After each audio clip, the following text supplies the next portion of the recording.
Welcome back to Unbossed. I'm Rayyvana filling in for Senator Nina Turner. You caught me jamming out to the music a little bit there. I hinted at yesterday how much I like the intro, but now you got to see my little sway. Don't forget, everybody, to subscribe, share the stream, send some love in the comments, which I will be reading after our first break. And don't forget to send some love to who's joining me today, Bennie Carollo, who is a breakdown contributor, or the breakdown contributor, excuse me. Bennie, thanks so much for joining me. I don't think we've done a show together in like since last Pride Month. So yeah, it's been a long time. It's been a hot minute. So I'm glad that you're gonna be here breaking down the stories of the day with me. Are you ready to get into this first one? Heck yeah. All right, let's do it. Elon Musk might be in some legal hot water due to what's happening at a Tesla factory in California. NBC News reported that Tesla may face a class action lawsuit after 240 black factory workers in California described rampant racism and discrimination at the electric automaker's San Francisco Bay Area plant, including frequent use of racial slurs and references to the manufacturing site as a plantation or a slave ship. So you'll remember that there's been several lawsuits against Tesla for racial discrimination and sexual harassment in the past, but the facts that we're going over today were happening in Fremont, California. So lawyers suing Tesla estimate that at least 6,000 workers could be a part of the class.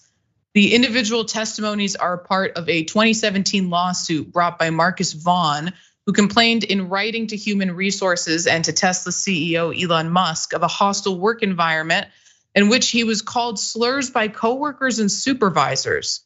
No investigation was conducted and he was fired for, quote, not having a positive attitude, according to the lawyers. I've got some more, but I wanna stop there for 1 second to just say, the fact that there was no investigation by Tesla is one of the reasons that lawsuits like this end up being successful, because that's a step that companies have to take to shield themselves from liability, which is why I always think it's so funny when conservatives complain about workplace sexual harassment training, workplace diversity training, because most businesses that have those trainings only have them in place to cover their own asses when they inevitably get sued for the actions of their workers.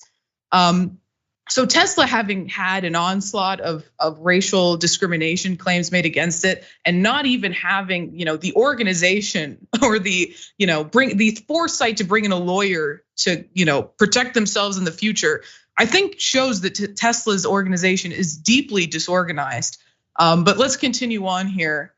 Back to the NBC News report.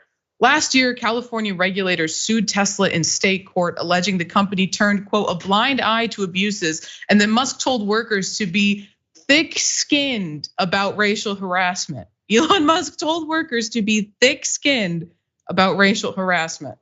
In April, a federal jury awarded another former Tesla employee $3.2 million for racial abuse he suffered.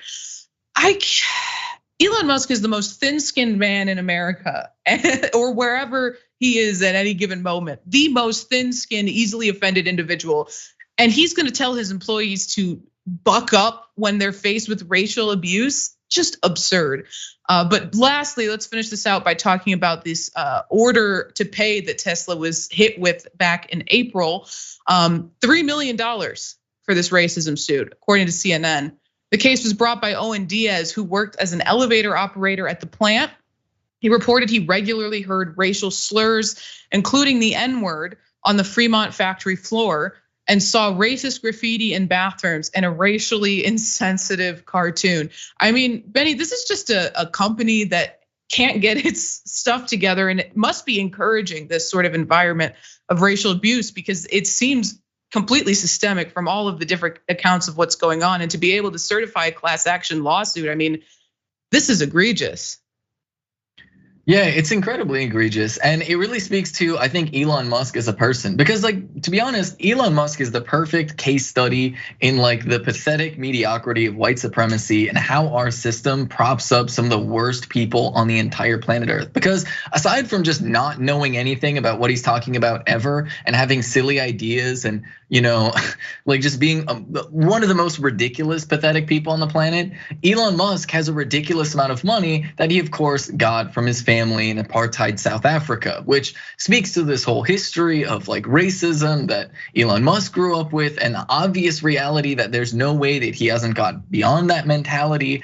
And I think that fundamentally speaks to a greater reality that we need to recognize as a society, that fundamentally, if you want white supremacists to not be in power, if you really want to dismantle white supremacist institutions, you actually have to go to the root of the power. You actually do have to do things like take away people's ill-gotten gains. You have to redistribute wealth that was accumulated during colonialism, because people like Elon Musk, if you don't actually rectify the imbalance of wealth that happened as a result of these colonial projects, you will have them running around with these horrific ideas in their head, implementing them in real life. And that is how you get lawsuits like this. But I mean, seriously, like, this is from a complaint that happened in 2017. It's been 6 years. And that speaks to how shameless and pathetic the United States is in actually responding to things like this. I mean, 6 years is a very, very long time. And so it's good that this lawsuit is happening, but this lawsuit needs to be, I think, a lot bigger than what it inevitably will be. Absolutely. And at the beginning of that, you mentioned propping up incompetent people. So I think that's a perfect segue into our next story. Fox News host Jesse Waters has some thoughts on remote work, and they are disturbing and creepy. So everybody watch this. If I'm the boss and my workers pull this garbage, this is what I do. I start garnishing wages. And then I start docking vacation days. And then you know what I do? I get my private security guards to go over to her house on a Thursday afternoon at 3 o'clock to see what she's up to. Maybe I find her at the mall. Maybe she's at TGI Fridays throwing back cocktails. Maybe I have footage of her trying on blouses at Ann Taylor. Resources on frivolous, petty things like that. However, I damn well please. I'm the CEO of this company. And then she says, you know what? I'm firing an HR complaint against you. I said, you can't file one because you just got fired. And then you know what I do? I hire someone half her age and pay her half her salary. Yeah.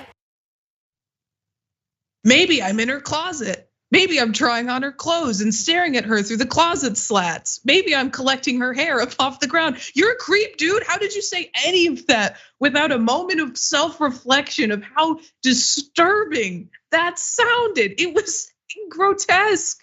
And of course, he has a history of being a creep. But I mean, Bennie, how does someone say that without, I don't know, shriveling up and dying? Like, that was so messed up.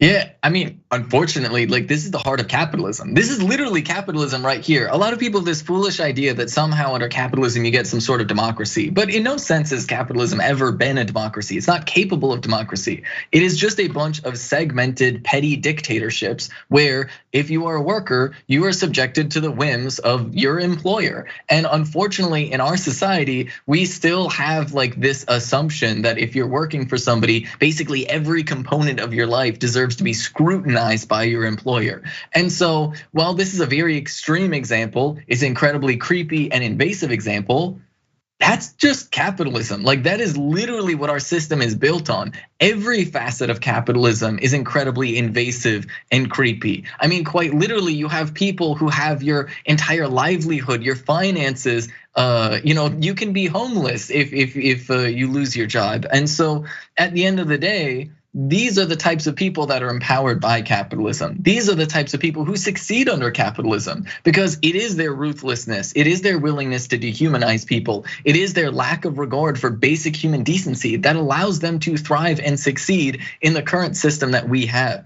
And so fundamentally, this is just a case study in the harsh reality that everybody lives under, because on a certain level, this isn't that much different than your average manager treating your average waitress, right? Like, fundamentally, it is the same core dynamic. And it is why there's so much like systemic abuse and misogyny and racism deeply embedded within our society. Yeah, exactly. And I think you're right. If you sort of take away all of the stuff he said that made my skin crawl and the hair on the back of my neck stand up and make me want to run out of the room. What it really is that he's saying is that he's threatening to retaliate against a worker for insinuating that they're going to file an HR complaint, which is a violation of the Civil Rights Act. It's illegal to do, but it happens all the time. It happens every day to workers. And if you don't have the money or the capacity or even just the knowledge of how to file a claim, with the EEOC or file, a discrimination claim, if you don't know how that process works, whether it's in your state or at a federal level, you might just be out of luck. You might just miss the deadline for filing it. Or if you don't have the money to do it, it happens all the time and employers get away with it constantly. But as long as we're talking about how creepy Jesse Waters is, I would be remiss if I didn't remind everybody on how he met his wife, because it's disturbing. So people reported that on a previous episode of the panel series, Waters said that he once let the air out of now wife Emma DiGiovine's tires when he was trying to get her to date him. She couldn't go anywhere. She needed a lift. I said, hey, you need a lift? She hopped right in the car, Waters recalled at the time of how they got acquainted. Another thing that wasn't mentioned in that quote, but she was working at Fox News at the time, just started there. He literally preyed upon this woman. He went out into the parking lot and took the air out of her tires so that she couldn't drive her car home, and positioned himself in such a way that he could offer her a ride in his car. It's not just a creepy behavior, that's predation. He's a predator. Yeah, no, seriously, that is above and beyond creepy. Like that is like horrific nightmare stuff, right? Like literally that sounds like a plot from It's Always Sunny in Philadelphia, is what I was thinking. And then I'm like, no, wait, that literally is a plot from It's Always Sunny in Philadelphia. Like this is like the level of just like horrific monstrousness that exists within like your average political right winger. Because let's not pretend that this is just some isolated incident with Jesse Waters and that there aren't like literally hundreds of right-wing influencers and just their followers that do exactly this type of stuff on a regular basis. Right. I mean, how many Fox News hosts have been outed as sex predators? And Bill O'Reilly comes to mind as one, literally using his position to prey upon women. And apparently Jesse Waters is out in the parking lot letting tire out of women's car, or air out of women's tires, because they'll have to get in his car because of the implication. That being said, we have to go to a break right now, but stick around because we'll be right back with more Unbossed.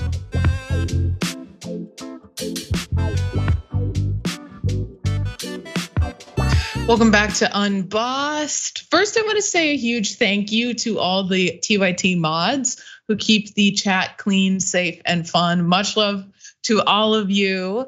And then I want to remind everybody that for only $4.99 a month, your contribution can help keep TYT independent and allow us to continue reporting the facts corporate media doesn't want to tell you. So help us fight for a future where the media doesn't do the bidding of the establishment. See how you can make an impact at tyt.com/impact. And if you haven't already, you need to go subscribe right now to TYT's weekday morning newsletter, the Progress Report. I'm sure most of you have already done it, but for the few of you who are thinking, I don't know what that is, go sign up right now while I tell you what it is. Every morning, we're gonna give you the best progressive news, analysis, and reporting.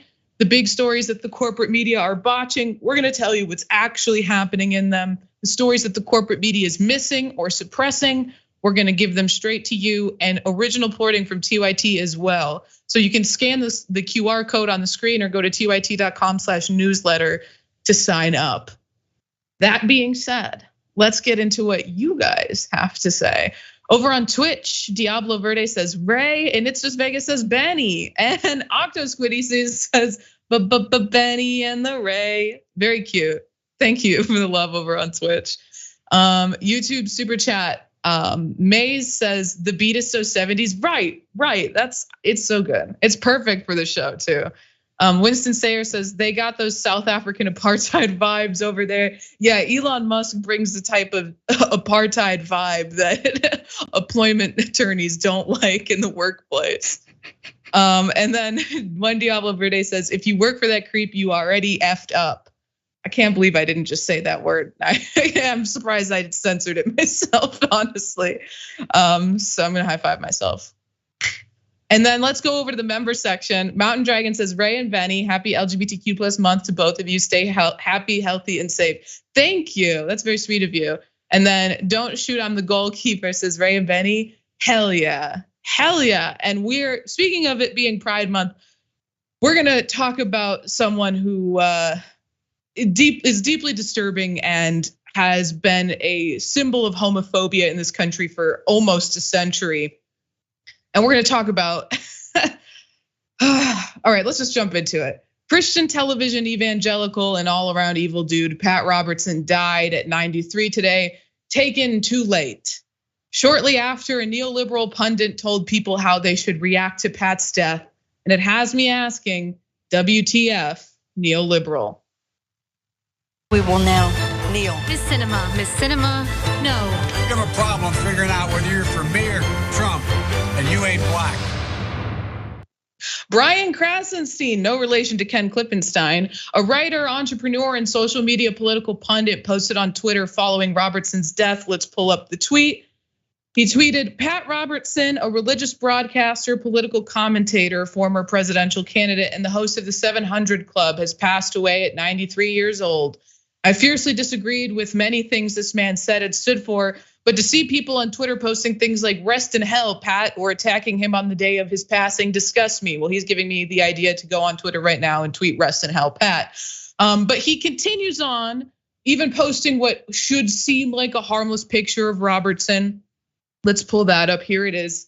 Harmless is hard to use to describe this picture. He looks like he just stepped off the set of the Land of Confusion music video, that barely human looking in that pit. It's like a claymation recreation of Pat Robertson. Anyway, what Krasenstein had to say about it was, be better than that. Criticize him when he's alive to push back, because we all know Pat Robertson was active on Twitter at pushing back against the criticism we're all levying against him. But he continues, but don't attack him on the day that he dies. It's also important to realize that older generations and those who follow religion often think differently than many of us. It's fine to argue that they are misguided and misinformed, but to pretend they are evil is disingenuous. We can all do better than we are. If I offended you with this post, look in the mirror. Well, Brian Krasenstein, I don't have to pretend that Pat Robertson is evil. He was evil. He was just pure evil. And we're gonna get into some of the specifics and the ways that he was evil in a minute. But I just wanna say to Brian Krasenstein, to whitewash Pat Robertson as someone you just had an ideological disagreement with is disgusting and disingenuous. He didn't just think differently than us. He was literally homophobic and xenophobic and excruciatingly racist. But for Brian to completely gloss over his history is laughably pathetic, which is a great way to describe the Krasenstein brothers. And it's akin to when some Democrats attempt to invoke the name of Ronald Reagan as an American hero and a patriot, despite the fact that he described AIDS as a moral failing and allowed thousands and thousands of people to die of AIDS while he was president. So we're gonna get into the specifics of what Pat Robertson did during his pathetic life that makes me say these things about him on the day of his death. But Bennie, I want to bring you in here first on this, just to talk about how frustrating it is. We had this with Rush Limbaugh, the neoliberal line that you can't criticize someone just because they died. Yeah, I mean, the harsh reality is the liberals that say that are on some level just as evil, right? They're very similarly evil because these are the same people who will run around unironically asking the transgender question because they just have some questions about trans people, not realizing that they are actively supporting these people. And so that's the thing. These liberals are just as evil as these people are, right? As these Pat and Robertsons are.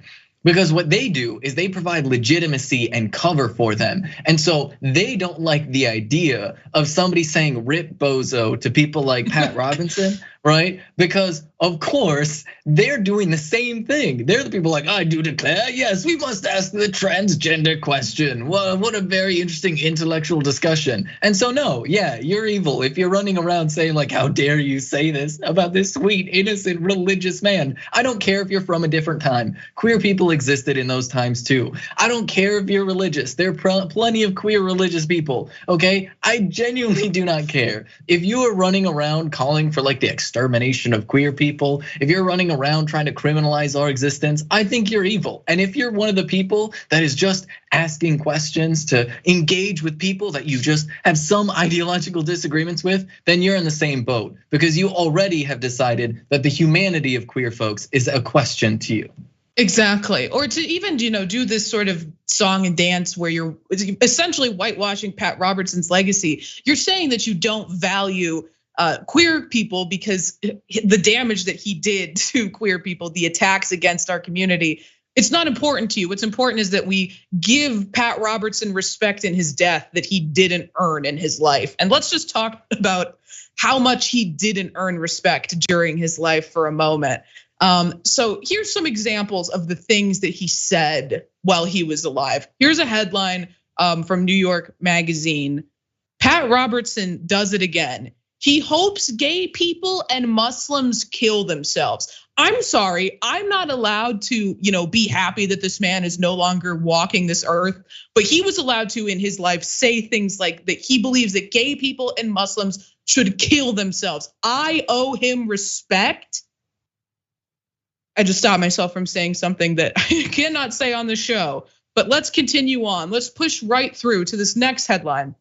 Pat Robertson, gay marriage will lead to God's wrath, turn US into Sodom. Never mind the fact that the story of Sodom and Gomorrah in the Bible is about, not being good hosts to people from, who are staying in your house or from a different community staying in your community. Never mind that. As a preacher, he maybe should have known that about what the story actually meant. But let's get into even more evil things that Pat Robertson had to say. Here's his theory on HIV. Go ahead, watch. San Francisco, some of the gay community, they want to get people, so if they've got the stuff, they'll have a ring, you shake hands, and the ring's got a little thing where you cut your finger. Really? Yeah, really. I mean, it's that kind of vicious stuff, which would be the equivalent of murder. Be respectful to this guy who claims that people are intentionally infecting other people with HIV to recruit them to be gay. I owe him respect in death. Okay, but when Pat Robertson wasn't being homophobic, the little amount of time he wasn't, he filled that time by being racist. Case in point, this is what he had to say about Haitian people following a massive earthquake that killed hundreds of thousands in 2010. Christy, something happened a long time ago in Haiti. And people might not want to talk about it. They were under the heel of the French, Napoleon III and whatever. And they got together and swore a pact to the devil. They said, we will serve you if you'll get us free from the French. It's a true story. Haitians revolted and got themselves free. But ever since, they have been cursed by one thing after the other, desperately poor. Yeah, they've been cursed by colonialism, Pat, by colonialism and imperialism. Anyway, that aside, there's still more about Pat Robertson we can say. Here are his thoughts on critical race theory. This is what he had to say about critical race theory. Pat Robertson calls critical race theory an evil, urging Black people to take, quote, whip handle against whites. And not even to mention the fact that Pat Robertson said that 9/11 happened because of gay people. It was God punishing America for having gay people in it. So Brian Krasenstein, don't you dare tell people how to approach the death of a man who made a living off of being a homophobic, xenophobic racist. Shut the hell up. Bennie, it's been a lot. Your thoughts on all this? You're telling me that 9/11 wasn't because of gay people? Oh my God, I'm shocked. I'm sorry, I didn't mean to give away our credit that we got on that one. Yeah. Oh my God. No, these people are like such pathetic people, and they're so evil, and it's just ridiculous to be like, oh, you gotta feel bad for them. Look, this is why I highly encourage everybody to just purge the phrase tolerant left from your brain. If you consider yourself a tolerant person, stop right there, rethink it. I actively encourage people, do not be tolerant. Have love for humanity, have love for queer people, right? Have love for people of color, have love for all the different people out there in the world that are just trying to live their lives peacefully, okay? And do not tolerate the people who wish them harm. You actually don't need to tolerate those people. And because tolerance implies this idea of like you literally tolerating something that would otherwise be objectionable, right? So either you actually have love for people who are. Hope you're muted.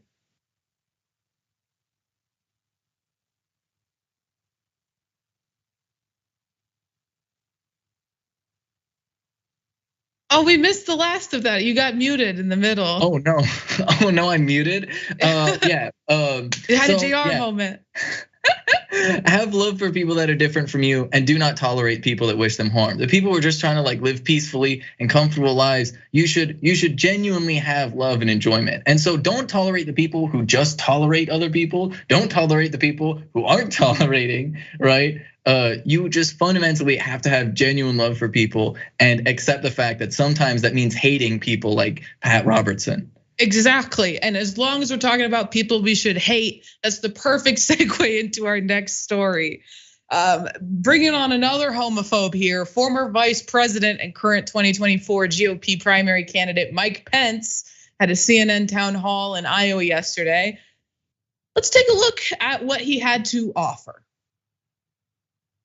Protect kids from the radical gender ideology and say no chemical or surgical gender transition before you're 18. So we're so adamant about parents' rights, but in this particular case, parents who say that along with the doctors, that what is best for their kids, what their kids feel most comfortable with doing is a gender transition, that the parents should not be allowed to do that.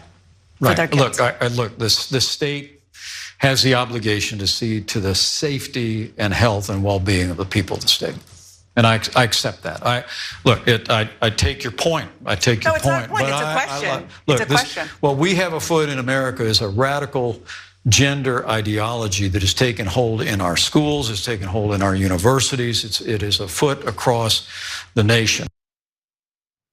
Mike Pence, who will never be the president, even if he's the last person left on earth, has some thoughts about transgender children and how he thinks that it is wrong to allow children to go through gender affirming care, despite the fact that he's perfectly fine with torturing kids and conversion therapy. Aside from that, he wants you to know that he actually cares about protecting the children. But let's actually talk about what's going on across the nation and the anti-trans bills that have come up this year. So let's pull up this image. So 2023 anti-trans bills tracker shows that in 2023, anti-trans bills continue to be introduced across the country. It's an organization that tracks legislation that seeks to block trans people from receiving basic healthcare, education, legal recognition, and the right to publicly exist. So there's been 556 bills in 49 states. 83 passed, 369 are still active, and 104 have failed. So it's not just the rhetoric that he's, giving on stage. And even though he will never be the president, there is force behind this attempt to enshrine bigotry into our laws and to restrict the civil rights of trans people in America. And let's look a little more closely at that from the Associated Press. By the latest count, at least 20 states have imposed bans or limits on transgender athletes' participation at the K through 12 or collegiate level. And at least 18 states have adopted laws or policies, including some blocked by courts, barring gender affirming medical care, such as puberty blockers, hormone therapy, and surgery for minors. And aside from his continued insistence on being the anti-trans candidate, Pence was asked about his old boss and current enemy, Donald Trump. So let's look at how that went for him. So I want to ask about some breaking news. Tonight, the Justice Department recently informed Donald Trump's legal team that he is a target of a federal investigation into possibly mishandling classified documents. I should say you were cleared last week in your own documents case. What's your reaction to the news about your former boss? Well, let me say the handling of classified materials is a very serious matter. Investigation into obstruction, which you clearly did not do. If that is something that investigators see as possible, even enough potentially to indict the former president, do you think that that should go forward? Well, I would hope not. Number one is I think it would be terribly divisive to the country.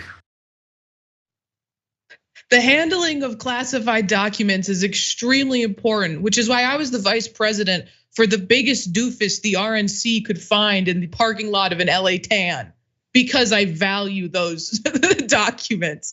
I mean, there's more that he said, but first I want to bring you in on these first two points, Bennie. That first, of course, his attacks on transgender children, specifically and adults as well, and his attempt to insulate Donald Trump while weirdly trying to distance himself.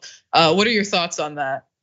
Yeah, first and foremost, I want to get across the most important thing to understand when it comes to transition-related care, but especially for trans youth. It's literally just puberty, right? I need everyone to fully understand that hormone therapy for trans youth is literally just puberty. Every puberty has risk, whether or not it's cis puberty or trans puberty. And it turns out, I know this is a big surprise, the effects of estrogen are pretty consistent on people, and the effects of testosterone are pretty consistent on people, regardless as to whether or not somebody is cis or trans. So the whole thing is just making sure that kids are able to go through the puberty they're the most comfortable with at the normal puberty age. If cisgender kids can tolerate puberty, then guess what? So can trans kids. It turns out that it's actually not more complicated than that. Anybody that wants to fearmonger about permanent side effects, you know what has permanent side effects? Okay, going through puberty. I know, what a shocker. Oh my God, this is the first time we're learning this, right? Because apparently we live in a country that's filled with children that are just paranoid about anything that they don't fully understand. So yes, it's literally quite that simple. It is just about making sure that kids are able to go through whichever puberty they're the most comfortable with, and it's just that basic. Taking that away is horrifically evil. Because imagine you're like a teenage boy or whatever, and somebody's forcing you to take estrogen against your will. It turns out you'd probably be pretty upset about that. That is literally what's happening to trans men across the country. And I understand the focus on the bills targeting trans kids because there's more of them, but there are a couple states that have tried to effectively ban trans care for adults as well. Missouri tried to do this, Florida tried to do this. This is more than just, we're protecting children. This is quite literally people who are trying to exterminate trans people. They do not want trans people to exist safely in society, right? And so you can see that with the bathroom bills, for example, where if you do use the bathroom that they want you to use, you will still get hate crimed and get the police called on you. And then as for defending Donald Trump, of course, Mike Pence is gonna defend Donald Trump because at the end of the day, right? The entire Republican Party is just a party of cowards, right? That is it. They are the party of cowardice. Every single thing that they do is built out of fear and terror of some mythical other, fear and terror that this big, strong man might criticize them on Fox News. Oh my God, right? And it's just so pathetic, right? And they're pathetically dangerous. And that I think really encapsulates the entire Republican Party. So of course, they're gonna shrug about oh yeah, Donald Trump with the classified documents. Because at the end of the day, they are just an entire party of pathetic cowardice that is turned into just this dangerous vitriolic hatred. Yeah, and it's particularly pathetic when it comes to Republicans, shying away from criticizing Trump, because that he's not going to shy away from criticizing them. Trump doesn't care that you were his former vice president. That's not going to stop him from calling you Mini Mike or something like that on the debate stage. There's going to be an onslaught of attacks on you from Trump. I mean, we saw yesterday he photoshopped Chris Christie's speech so that he looked like he was delivering it at a buffet. I mean, this does not care if you play nice with him.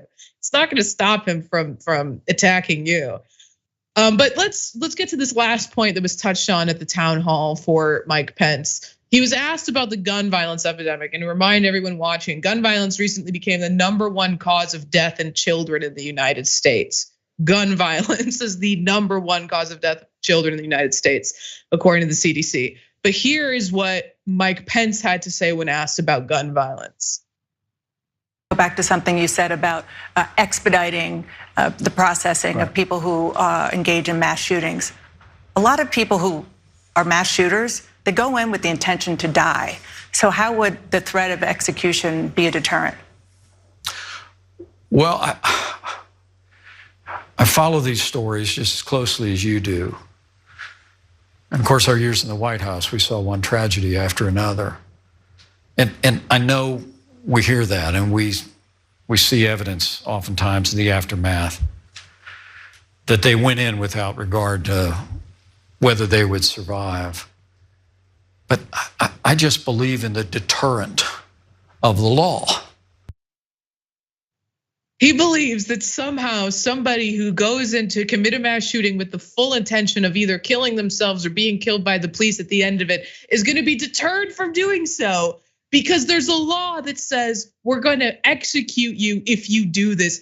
For the love of God, Mike, that's what they want. They want to die. And I'm sorry, these aren't rational thinkers. These are people who are committing mass murder.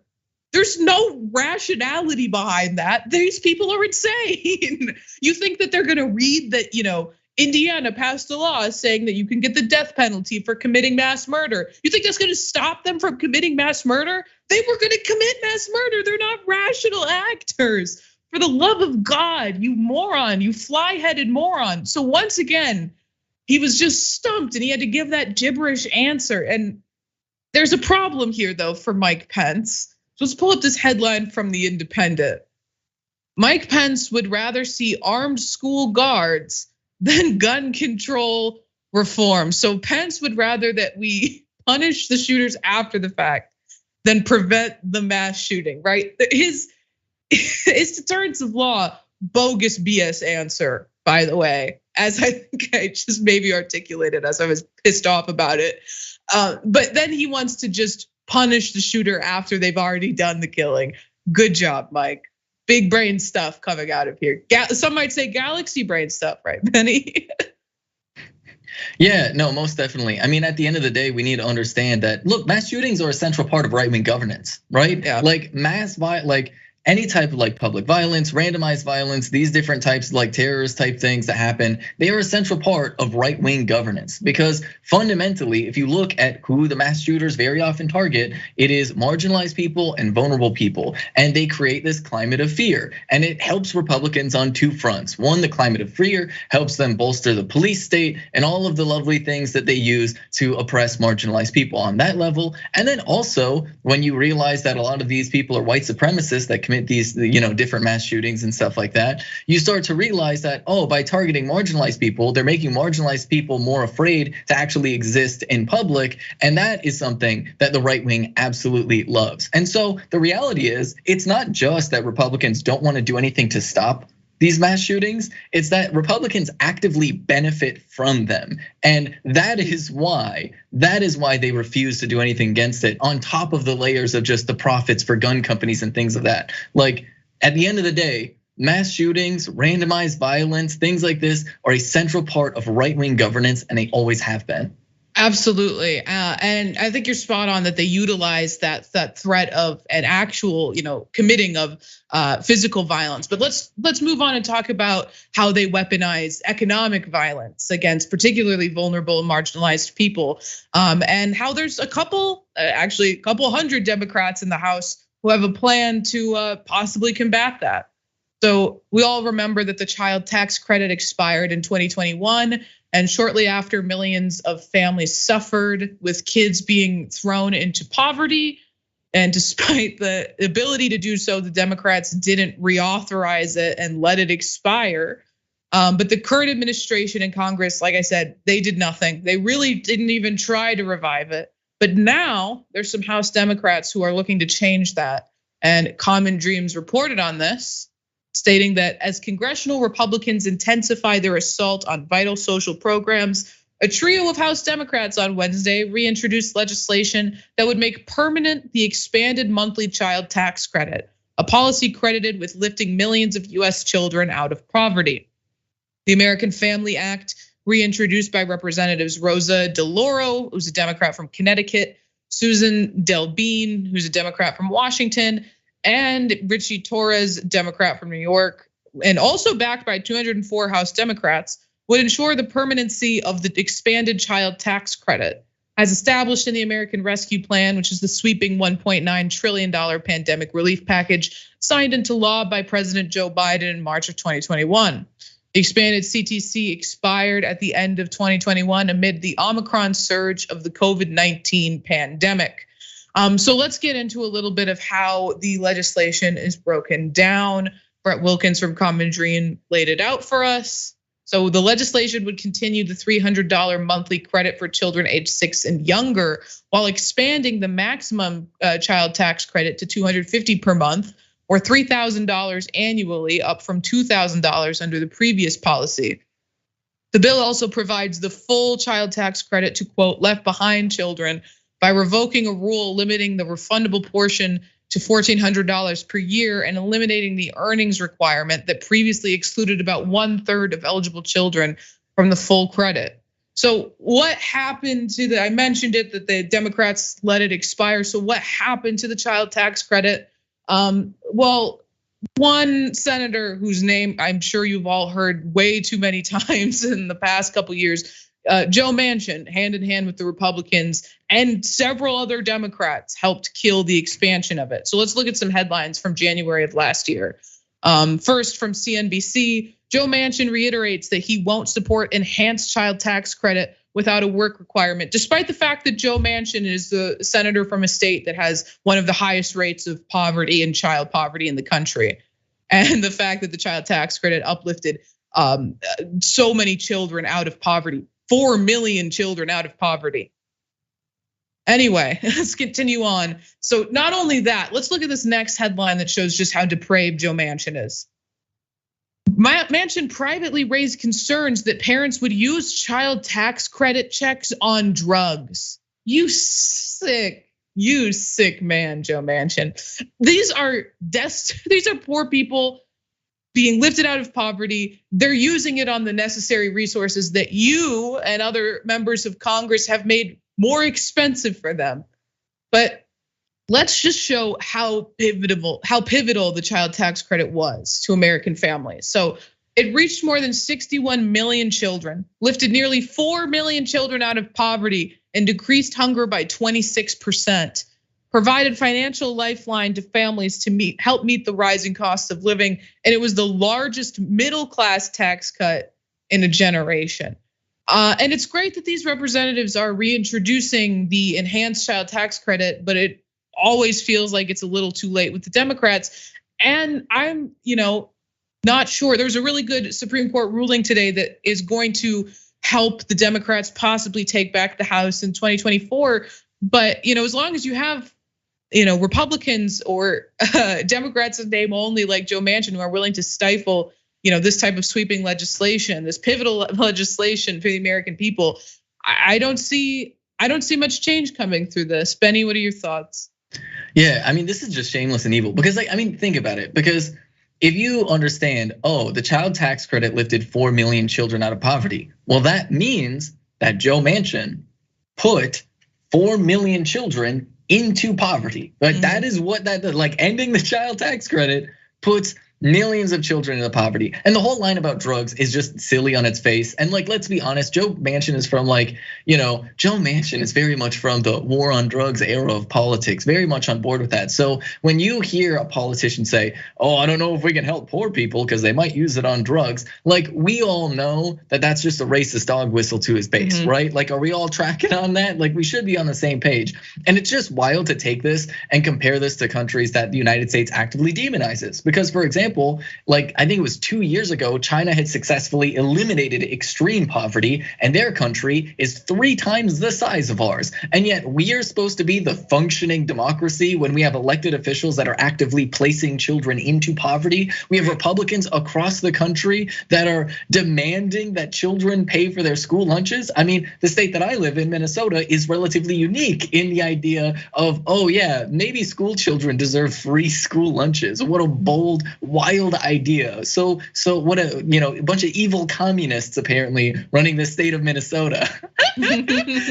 And it's just so shameless. It's just so pathetic. And I think it speaks to like the deep, deep evil that exists within the American political system. Exactly. And even if I was gonna, accept the premise of Joe Manchin's argument that some parents might use the money to buy drugs, isn't it better for some of the 4 million kids to be uplifted out of poverty and some of the parents buy drugs than for no money to go out and for 4 million kids to be in poverty? Like even if you believe that racist dog whistle, it's still better that some kids are lifted out of poverty. It's absurd and it's such a ridiculous thing. And you're right, it's just a racist dog whistle to his base because it was publicly leaked. Obviously, he intended for it to be publicly leaked so that he could get, he could whistle to that wing of the party. But speaking of that wing of the party, let's jump into this next story that I think is really concerning. So in Oklahoma, the path has been cleared for the nation's first publicly funded religious charter schools. So let's dive into this reporting by ABC News and discuss exactly what's happening in Oklahoma. So according to ABC News, the Oklahoma statewide virtual charter school board voted 3-2 during a special meeting on Monday to accept the Catholic Archdiocese of Oklahoma City and Diocese of Tulsa's application for an online public charter school, which as a public school would be funded by state tax dollars. Oklahoma Governor Kevin Stitt applauded the board's, quote, courage to approve the St. Isidore of Seville Catholic virtual school. Pause there for a second. The courage to approve sending taxpayer dollars to a religious institution, the courage to do that. It was brave to flagrantly disregard the First Amendment. It was brave to dismantle the separation of church and state. We applaud you, school board, and your bravery. Get real. That is insane. But let's continue on with this reporting from ABC News. This is a win for religious liberty and education freedom in our great state. And I am encouraged by these efforts to give parents more options when it comes to their child's education, Stitt said in a statement. Oklahomans support religious liberty for all and support an increasingly innovative educational system that expands choice. Following the board's vote on Monday, the American Civil Liberties Union and Americans United for Separation of Church and State said they are planning legal action to, quote, stop the unconstitutional plan of opening a non-secular public school, which honestly, with this Supreme Court, and this is the type of case that would get there, I wouldn't hold my breath because this is a Supreme Court that said it was okay for a high school football coach to kneel down and lead the football team in prayer at the 50-yard line while hand in hand with a state legislator, and that was somehow a private act of prayer. Justice Alito, you absolute buffoon. So I mean, and it wouldn't even be the first time that the courts have allowed public taxpayer dollars to flow to religious institutions. When it comes to charter school programs, they couldn't stop parents from using the taxpayer money that's going to the vouchers that's allowing them to send their kids to a private institution if that private institution is a religious one. Parents are allowed to use vouchers to send their kids to religious schools, and the vouchers are funded by taxpayer dollars. But this is an egregious affront to the separation of church and state. And let's talk about what the Oklahoma Attorney General had to say, and actually was against the school. He tweeted this out. It's extremely disappointing that board members violated their oath in order to fund religious schools with our tax dollars. And doing so, these members have exposed themselves and the state to potential legal action that could be costly. And that is a good point because now the school board, the state is gonna have to defend itself in court against the onslaught of lawsuits that are gonna be brought against them by organizations that are well funded like the ACLU. But this is, a new breed of public charter school that's being opened. And according to the Washington Post, the fastest growing sector of right-wing charters combines both a classical, quote, virtuous curriculum with hyper-patriotism, exemplified by charter schools that adopt the Hillsdale 1776 curriculum, which is centered on Western civilization and designed to help students acquire a mature love for America. Jesus Christ. The Network for Public Education said it had identified 273 open charter schools that offer a classical curriculum and or have websites designed to attract white conservative families, with for-profit management corporations running 29% of them, a percentage nearly twice as high as the entire charter school sector. And I'll just quickly remind you of the history of the rapid increase of private religious schools was because it became illegal for schools to segregate based on race. So white parents wanted to find a way, and conservatives wanted to find a way that they could get around desegregation and continue to send their kids to all white schools. And that way was private Christian schools, particularly in the South. Bennie, this is an egregious attack on religious freedom, despite what they, the people who pass this want us to believe. Yeah, no, most definitely, because the point that you make is very, very excellent, because it speaks to the history of the United States. It's important to understand that the United States really was the world's first experiment in fascism. Like fundamentally, at its core, since the very dawn of the United States, it has always been a fascist country in ideology. It has always been wildly genocidal. It has been incredibly violent. It has used a lot of different tactics of mass terror and vigilante violence to enforce various systems. And as different movements sort of progress things mildly forward, what you ended up having though, like it was this big turning point after the civil rights era, where they realized that they could use basically evangelical Christianity, white evangelicism, as a vector to inject sort of new flavor of white supremacy under the guise of religious freedom, so that all of the very overt fascism just becomes a little bit more subtle. And they just say, oh, it's about religious freedom, it's about religious rights, about protecting Christian values and things like that. And that fundamentally is how we got to the point where we are at now, where they turn the First Amendment on its head. Because to be honest, the First Amendment was never really there to protect like marginalized people. It was never really there to protect like marginalized religious identities. It was always fundamentally there to protect the most powerful and privileged. And we are seeing this, that while it technically is breaking the word of the law, the spirit of the law in the United States always has been white supremacist fascism. Yeah, exactly. And I think you touched on some important points there. And I think what's really concerning to me is, and I mentioned this earlier, but I'll just reiterate it now, the reframing of this as protecting religious freedom, as a victory for religious liberty, when you're right, all it is a victory for white supremacy, a victory for Christian nationalism. Because it's not, I'm sorry, they didn't approve a Muslim school here. They didn't approve a Jewish parochial school. It's a Christian school in a southern state. I mean, let's get real. This was always what the plan was. And now they have the balance of the court in their favor. So this is why we're seeing this happening now. And we'll keep monitoring it and keep all of you updated. But that is all the time we have today. Bennie, thank you so much for joining me today and having such a fun discussion of these ridiculous stories. And I want to wish you a happy Pat Robinson died day, or Pat Robertson death. And to all of you out there watching as well, is today Thursday or is it Friday? Today's Thursday, so there'll be more Unbossed for you to check out tomorrow. You got to stick around right now and check out JR on the watch list right after this. But until then, thanks for tuning in, and Unbossed will be back tomorrow.